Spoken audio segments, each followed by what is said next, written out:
తిరిగి BCN news కి స్వాగతం.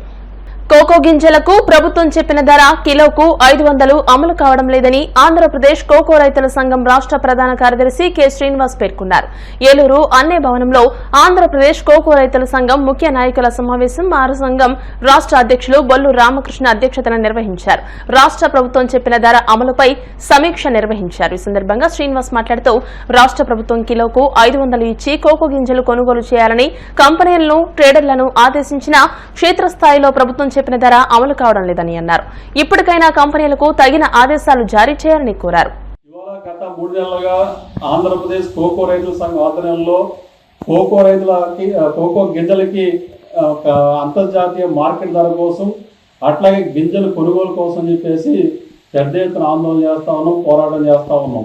అయితే ఫలితంగా ఈ నెల 23వ తారీఖున మొన్న శుక్రవారం నాడు రాష్ట్ర ప్రభుత్వం ఇవాళ రాష్ట్ర వ్యవసాయ శాఖ మంత్రి గారు అట్లాగే రాష్ట్ర గృహ నిర్మాణ శాఖ మంత్రి వర్యులు పోలీసు పార్సారథి గారు అలాగే ఎమ్మెల్యేలు అట్లాగే ఇతర జిల్లా కలెక్టర్ గారు రాష్ట్ర ఉన్నతాధికారుల సమక్షంలో ఒక జాయింట్ మీటింగ్ ఏర్పాటు చేశారు.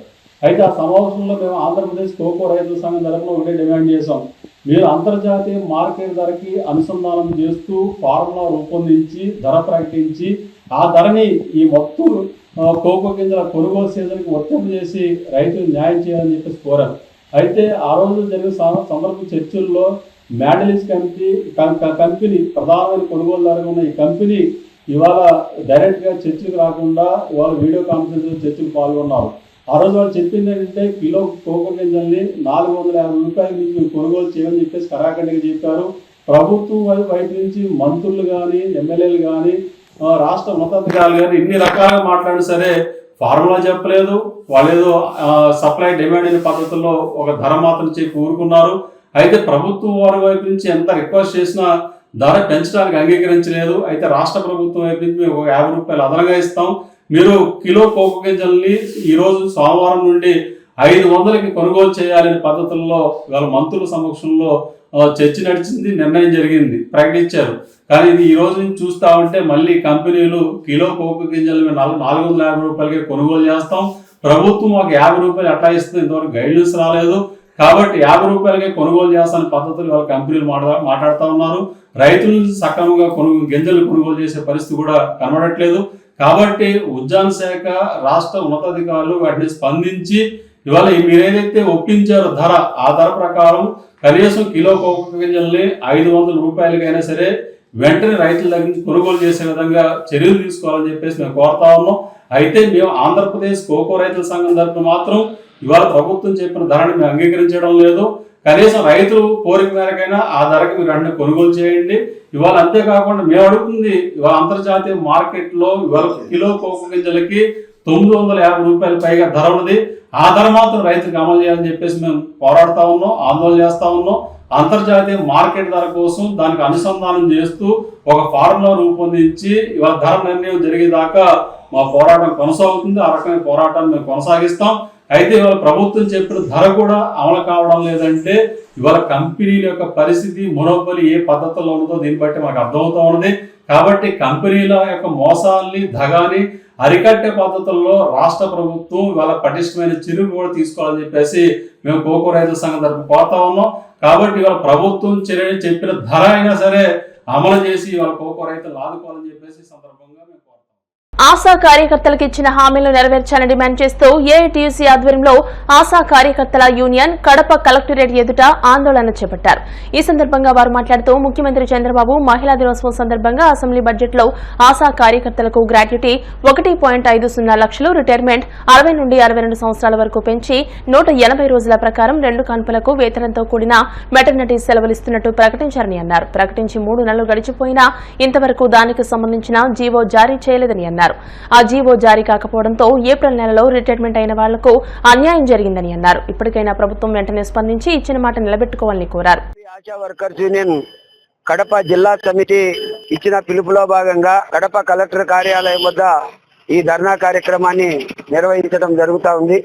గత అసెంబ్లీ బడ్జెట్ సమావేశాల్లో ముఖ్యమంత్రి గారు మహిళా దినోత్సవం సందర్భంగా ఆశా కార్యకర్తలకు గ్రాడ్యుటీ 1,50,000 రూపాయలు, రిటైర్మెంట్ వయసు 60 నుండి 62 సంవత్సరములకు పెంపు, 180 రోజుల ప్రకారం 2 కాన్పులకు వేతనముతో కూడిన మెటర్నిటీ సెలవులు ఇస్తున్నట్లు ప్రకటించడం జరిగింది.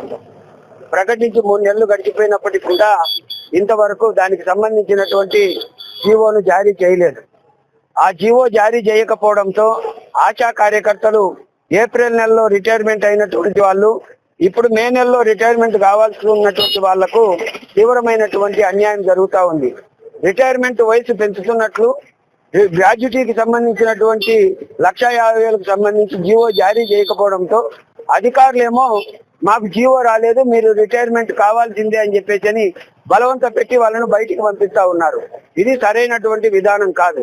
ప్రభుత్వం ప్రకటించిన తర్వాత వాటికి జీవోలు ఇవ్వాలనేది కూడా నేర్చుకోవాలి. అటువంటిది కాకుండా జీవోలు ఇవ్వకపోవడంతో తీవ్రమైనటువంటి నష్టం ఆశా కార్యకర్తలకు జరుగుతూ ఉంది. అలాగే లెప్రసీ అమౌంట్ 5 సంవత్సరాలుగా ప్రతి సంవత్సరం 2 సర్వేలు చేస్తారు ఆశా కార్యకర్తలు. కానీ 5 సంవత్సరాలుగా ఇవ్వవలసినటువంటి లెప్రసీ అలవెన్సులు ఇంతవరకు ఇవ్వకపోవడం చాలా దుర్మార్గం. ఈ మధ్య కాలంలో కమిషనర్ ఆఫీసులో అడిగినప్పుడు అంతా లెప్రసీ అమౌంట్ మొత్తం మేము విడుదల చేశాము, మీ డిఎంఎన్ఎస్ఓ కార్యాలయాలకు వచ్చింది అని చెప్పేసి అక్కడ అడిగితే అక్కడ చెప్తారు, ఇక్కడ అడిగితే ఇంకా రాలేదు అని చెప్పేసి ఇక్కడ చెప్తారు. పోయిన మాసంలో లెప్రసీ అలవెన్సులకు సంబంధించి ప్రతి జిల్లాలో 2 సంవత్సరాలకు సంబంధించిన అలవెన్స్ 2,100 రూపాయలు రిలీజ్ చేశారు. అన్ని జిల్లాల్లో ఇచ్చారు. కానీ కడప జిల్లాలో మాత్రం ఇవ్వలే. ఎందుకు ఇవ్వలేదు అని చెప్పేసి డిఎంఎన్ఎస్ఓ గారిని అడిగితే లెప్రసీ అధికారులను డిఎంఎన్ఎస్ఓ గారు పిలిపించుకొని ఆయన అడిగినటువంటి తీరులో ఆ లెప్రసీ అమౌంట్ వచ్చింది, కానీ దాన్ని తిరిగి మేము ప్రభుత్వానికి వెనక్కి పంపామని చెప్పేసి అధికారులు నిస్సిగ్గుగా చెప్తా ఉన్నా గానీ డిఎంఎన్ఎస్ఓ గారు ఏమాత్రం కూడా నిమ్మకు నీరెత్తినట్లు ఉండడం అనేది సరైనటువంటిది కాదు. కష్టపడి పనిచేశారు ఆశా కార్యకర్తలు, వాళ్ళ కుటుంబ సభ్యులను తీసుకొని పోయి కూడా పనిచేశారు. ఆ లెప్రసీ అమౌంట్ రాకపోవడం అనేది చాలా దుర్మార్గం. అది వచ్చింటే కనుక మీరు దోచుకున్నారా అని చెప్పేసి ఏఐటీయూసీగా ప్రశ్నిస్తా ఉన్నాం. రాకపోతే రిటర్న్ పంపినటువంటిది తక్షణం తెప్పించి ఆశా కార్యకర్తలకు ఇవ్వాలని చెప్పేసి డిమాండ్ చేస్తా ఉన్నాం. ఒకవేళ లెప్రసీ అమౌంట్ గాని తిరిగి ఇవ్వకపోతే కమిషనర్ కార్యాలయాన్ని ముట్టడిస్తాం, డిఎంఎన్ఎస్ఓ కార్యాలయాన్ని ముట్టడిస్తాం. అన్ని ప్రాథమిక ఆరోగ్య కేంద్రాల్లో అన్ని సెంటర్లలో ఆశా కార్యకర్తలు ముట్టడి చేసి అధికారులను దిగ్బంధనం చేస్తామని చెప్పేసి ఈ సందర్భంగా తెలియజేస్తా ఉన్నాం. ఈ మహానాడు సందర్భంగా ఈ ధర్నా కార్యక్రమాన్ని ఏర్పాటు చేశాం. చంద్రబాబు నాయుడు ఎన్నికల్లో తిరిగేటప్పుడు అయితే వాగ్దానాలు చేశాడో వేతనాలు పెంచుతామని అలాగే భద్రత కల్పిస్తామని చెప్పాడో ఈ మహాసభల్లో దాన్ని తీర్మానం చేసి ఆశా కార్యకర్తలకు కనీస వేతనాలు అమలు చేయాలని చెప్పేసి డిమాండ్ చేస్తా ఉన్నాం. ఒకవేళ మహానాడులో తీర్మానం చేయకపోతే నువ్వు మోసం చేశావు చంద్రబాబు నాయుడు ఆశా కార్యకర్తలకు అని చెప్పేసి తెలియజేస్తా ఉన్నాం. కరోనా కష్టకాలంలో ఆశాలు కష్టపడి పనిచేశారు. ఆ కష్టపడి పనిచేసినటువంటి కరోనా అలవెన్స్ కూడా ఇంతవరకు ఇవ్వలేదు. మళ్ళీ కరోనా విజృంభిస్తా ఉంది. ప్రతి గ్రామంలో, ప్రతి వార్డులో, ప్రతి ఇల్లు మొట్టమొదటిగా కరోనా సోకినటువంటి వ్యక్తులను తాకేటువంటి వ్యక్తి, వాళ్లకు చేదోడు వాదోడుగా ఉండే వ్యక్తి ఆశా కార్యకర్తే. అందుకోసం అనేసి గుర్తుపెట్టుకోవాలి. కరోనాను మళ్ళీ కట్టడి చేయాలంటే ఆశా కార్యకర్తలే పనిచేయాలి. ఇచ్చినటువంటి హామీలు తక్షణంగా అమలు చేయకపోతే రాబోయేటువంటి కరోనా కాలంలో సమ్మె చేయడానికైనా సిద్ధంగా ఉన్నామని చెప్పేసి తెలియజేస్తాం. దేశంలో ఉగ్రదాడుల ద్వారా అశాంతి సృష్టించాలని చూస్తే సహించేది లేదని ప్రధాని నరేంద్ర మోదీ పాకిస్తాన్ను హెచ్చరించారు. దేశ తొలి హోంమంత్రి సర్దార్ వల్లభాయ్ పటేల్ సూచనలు నాటి పాలకులు పెడచెవిని పెట్టడం వల్లే గత 76 ఏళ్లుగా దేశం ఉగ్రవాద సమస్యను ఎదుర్కొంటుందని ఆవేదన వ్యక్తం చేశారు. 2 రోజుల గుజరాత్ పర్యటనలో భాగంగా మంగళవారం నాడు పలు అభివృద్ది కార్యక్రమాలను ప్రారంభించిన అనంతరం నిర్వహించిన సభలో ప్రధాని మోదీ ఈ వ్యాఖ్యలు చేశారు. ఈ సందర్భంగా ఆపరేషన్ సింధూర్ గురించి కూడా ప్రస్తావించారు. 1960 में जो इंडस वाटर ट्रीटी हुई है, अगर उसकी बारीकी में जाएंगे तो आप चौंक जाएंगे. यहां तक तय हुआ है उसमें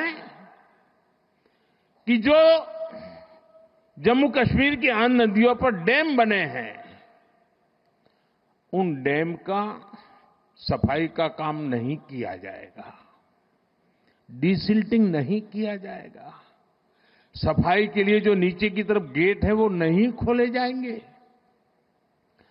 60 साल तक ये गेट नहीं खोले गए और जिसमें 100% पानी भरना चाहिए था, धीरे धीरे इसकी कैपेसिटी कम हो गई, 2%, 3% रह गया। क्या मेरे देशवासियों को पानी पर अधिकार नहीं है क्या? उनको उनके हक का पानी मिलना चाहिए, नहीं मिलना चाहिए क्या? और अभी तो मैंने कुछ ज्यादा किया नहीं है, अभी तो हमने कहा है कि हमने इसको एबेंस में रखा है, वहां पसीना छूट रहा है। और हमने डैम थोड़े खोल करके सफाई शुरू की, जो कूड़ा कचरा था वो निकाल रहे हैं, इतने से वहां फ्लड आ जाता है। हम किसी से दुश्मनी नहीं चाहते हैं, हम सुख चैन की जिंदगी जीना चाहते हैं। हम प्रगति भी इसलिए करना चाहते हैं कि विश्व की भलाई में हम भी कुछ योगदान कर सके, और इसीलिए हम एक निष्ठ भाव से వార్తలు ముగించే ముందు ముఖ్యాంశాలు మరోసారి. మహానాడు వేదికగా పార్టీ భవిష్యత్తు కోసం 6 కీలక శాసనాలను ప్రతిపాదించిన నారా లోకేష్ సరికొత్త ప్రణాళికలు రూపొందించాల్సిన సమయం వచ్చిందని వెల్లడి.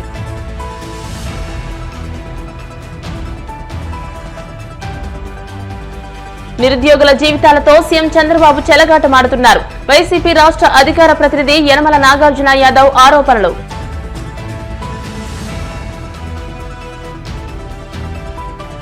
కోకో గింజలకు ప్రభుత్వం నిర్ణయించిన ధర అమలు కావడం లేదన్న రైతు సంఘాల నాయకులు. ఇప్పటికైనా కంపెనీలకు తగిన ఆదేశాలు జారీ చేయాలని వినతి.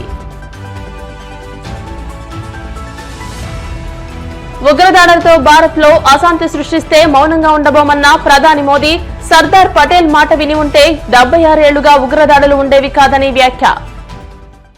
ఈ వార్తలు ఇంతటితో సమాప్తం. మరిన్ని వార్తల కోసం BCN digital YouTube channel, Facebook page ని ఫాలో అవ్వండి. అప్డేటెడ్ వార్తల కోసం ప్లీజ్ సబ్స్క్రైబ్.